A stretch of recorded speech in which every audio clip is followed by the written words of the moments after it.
마켓콕 헤드라인 시간입니다. 어제 장마감 이후부터 개장 전까지 중요한 소식들 함께 정리해 보겠습니다. 네, 먼저 중국과 러시아의 관계 보실까요? 이 블라디미르 푸틴 러시아 대통령이 다음 달 중국 베이징을 방문해서 시진핑 중국 국가주석과 회담할 것으로 예상된다는 이야기가 나왔습니다. 파트루셰프 서기는 이날 러시아 모스크바에서 왕이 중국 공산당 중앙외사판 공실 주임 겸 외교부장과 회담을 했는데요. 이 러시아의 대통령의 1대1로 포럼 참석의 일환으로 다음 달 베이징에서 푸틴 대통령과 시 주석의 세밀한 양자 협상이 열리기를 기대한다라고 말했습니다. 모스크바에 도착한 왕이 주임은 내일까지 제18차 러시아 중국 전략안보회의에 참석할 예정이고요. 이 기간 푸틴 대통령과 시 주석의 정상회담도 함께 조율할 것으로 보입니다. 다음 달 중국에서 푸틴 대통령과 시 주석이 만나게 된다면 지난 3월 시 주석의 러시아 국빈 방문 이후 약 7개월 만에 두 정상 간의 회담이 이뤄지게 된다는 점 체크해 보실 수 있겠고요. 지금 서방 국가들을 중심으로 중국과의 견제가 좀 이뤄지고 있는 상황 속에서 러시아와 중국 그리고 북한까지 함께 좀 이렇게 공조를 하고 있다는 점까지 체크를 해보시면 될 것 같습니다. 네, 두 번째로 세계에 대한 경제 성장률 전망치 살펴보겠습니다. OECD가 올해 세계 성장률 전망치를 올렸는데요. 그렇지만 우리나라 성장률 전망은 기존과 같은 수준을 유지했습니다. OECD는 매년 6월과 11월 회원국의 경제 전망을 해주고 있고요. 3월과 9월에는 G20 중심의 중간 경제 전망을 발표합니다.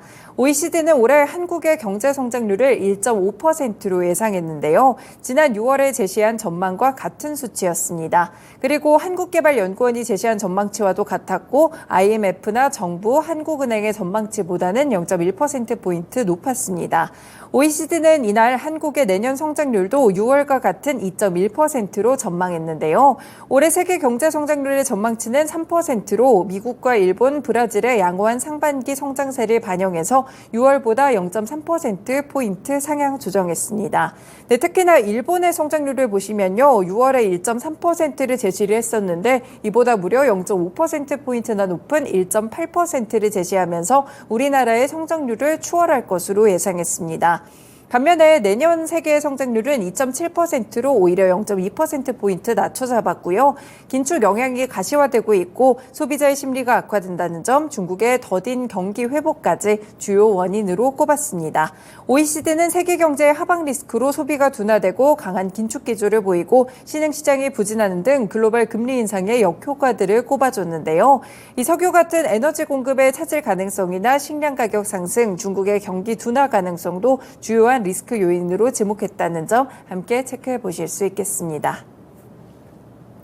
네, 다음으로는 단독 보도입니다. 오늘도 로봇 종목들 나름의 훈풍이 예상되고 있는데요. 올해 코스피 기업 공개 시장의 첫 대여죠. 바로 두산 로보틱스가 세계 최대 국부펀드와 자산 운용사 같이 글로벌 큰손들의 대대적인 러브콜을 받았습니다. 그러면서 공모가를 희망 가격 범위 최상단에 확정하면서 26,000원으로 확정됐다고 어제 공시했는데요. 이 두산 측에 따르면 특히나 노르웨이 중앙은행과 싱가포르 투자청 등 이 국부펀드를 운용하는 사 두 곳을 포함해서 블랙록, 골드만삭스 자산운용같이 세계적인 투자회사들이 두산 로보틱스를 주식을 한 주라도 더 받기 위해서 굉장한 거액을 베팅했다고 전해지고 있습니다. 이 두산 로보틱스의 의무 보유 합격 기관이 전체 참여 기관의 60.3%라고 공시했고요. 올 기업 공개 시장에서 가장 높은 수치를 기록하기도 했습니다. 이렇게 두산 로보틱스 이 글로벌 큰손들도 상당히 주목을 하고 있는 종목이기도 합니다. 일단 우리의 일반 청약은 내일부터 내일 모레까지 이틀간 진행이 된다는 점 참고해 보실 수 있겠는데요. 그리고 두산 로보틱스뿐 아니라 밀리해서제 같은 부분들도 역시나 이 공모가를 또 확정을 했으니까요. 다른 IPO 종목들까지 함께 확인해 보시면서 IPO 시장이 우리나라에서도 활기를 띨 수 있을지 살펴보시면 되겠습니다.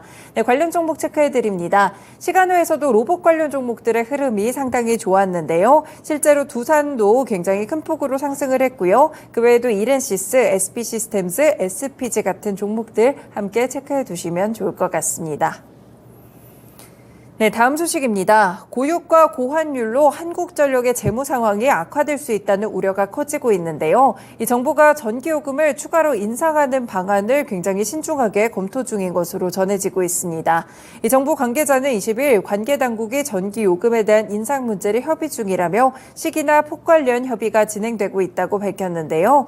지난해부터 40% 가까이 전기요금이 올랐었는데 이 최근까지 정부 안에서는 국민 부담을 고려했을 때 추가 인상에 신중해야 된다라는 기류들이 우세했습니다. 실제로 지난 5월에 전기요금 인상 이후에 한전은 전기를 팔면 팔수록 손해를 보는 역마진 구조에서 좀 벗어나는 듯한 그런 모습들을 기록하기도 했었는데요. 하지만 최근에 국제 에너지 가격이 좀 많이 올랐죠. 그리고 원달러 환율도 높은 수준을 유지하고 있기 때문에 이런 변수들에 직면을 하면서 다시 한번 이 실적에 대한 우려감이 커지고 있습니다. 이 때문에 환율과 에너지 가격이 당초의 예상보다 각각 5%, 10% 이렇게 인상하게 되는 상승하게 되는 부정적 시나리오 상으로 측정을 했을 때 한국전력의 내년 영업 손실 6조 원대에 이를 전망이고요. 올해의 경우에는 9조 원대까지 불어날 수 있겠습니다. 이렇게 된다면 부채 비율 자체가 무려 1000%대까지 폭증을 할 수 있기 때문에 더욱더 예의주시해서 살펴보셔야 될 것 같고요. 이 정부 안팎에서는 전기요금 시기도 함께 고민을 하고 있습니다. 일단은 만약에 지금 한다면 내일이 가장 유력할 것으로 보이는데 신임 사장도 좀 취임을 했고요. 여러 가지 변수 때문에 정부 안팎에서는 전기요금을 인상해도 추석 연휴가 지나고 김동철 한전 신임 사장이 한전에 대한 추가 자구안을 내놓은 이후에 결정할 가능성이 크다는 관측에 현재 무게가 실리고 있습니다. 네, 이렇게 한국전력 관련된 종목으로도 함께 체크를 해보시면서 전기요금에 대한 인상 부분은 상당히 중요합니다. 유틸리티 주가에도 큰 영향을 미치기 때문에 관련 종목으로 체크해 두시면 되겠습니다. 네, 다음 소식도 단독 보도입니다. 산업은행이 국내 최대 해운사인 HMM의 예상 매각가를 최소 7조 원으로 잠정 산출했습니다. 경영권 프리미엄까지 고려를 했을 때 매각가는 8조 원을 넘어설 전망인데요. 윤영덕 더불어민주당 의원실에 따르면 최근 산업은행은 HMM 매각 추진 업무 보고 자리에서 매각가를 최소 7조 원으로 추산했다고 합니다. 의원실은 대략적인 매각가에 대해서 묻자 산업은행 측은 잠재 보유 주식 수에 HMM의 주가를 곱한 값을 근거로 이같이 답했다고 전했는데요. 여기에 경영권 프리미엄을 20% 정도로 책정을 했을 때 앞서 말씀드린 대로 매각가는 8조 4천억 원까지 불어날 수 있습니다.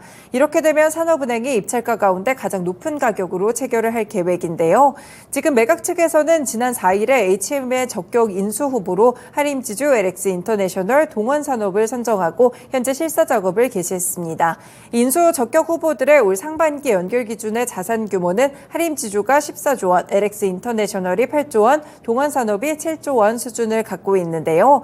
이렇게 자산 규모만 놓고 봤을 때 HMM을 인수할 수 있는 곳은 하림지주가 거의 유일합니다. 업계에서는 HMM 매각가가 인수 적격 후보들과의 현금 여력 차이가 크기 때문에 인수 자금과 조달 비용이 HMM 쪽으로 전가될 위험성까지 함께 고려하고 있습니다. 네, 역시나 관련 종목으로는 HMM 한 종목 체크해 보시면서 대응해 보실 수 있겠고요.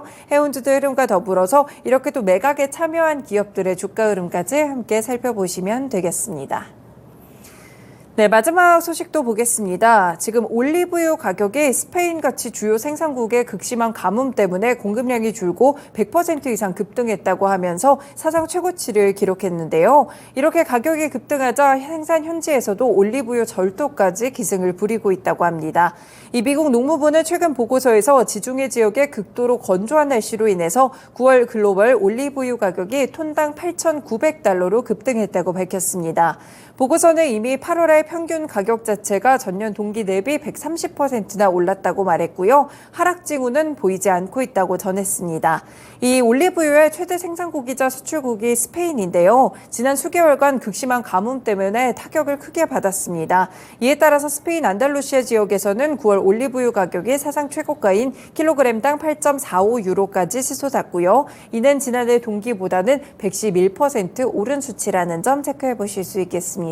네, 국내에서도 이렇게 올리브유 가격에 대한 상승, 이런 우려감들이 나왔을 때 관련 종목들이 움직이곤 하는데요. 올리브유 관련 종목들 체크해 드릴 수 있겠습니다. 샘표나 샘표식품, 신송홀딩스, 보라티알 같은 종목들이 함께 엮이니까요. 확인해 보셔도 좋을 것 같습니다. 네, 오늘도 이렇게 개장 전에 6가지 중요한 소식들 함께 정리해 봤습니다. 마켓콕 헤드라인이었습니다.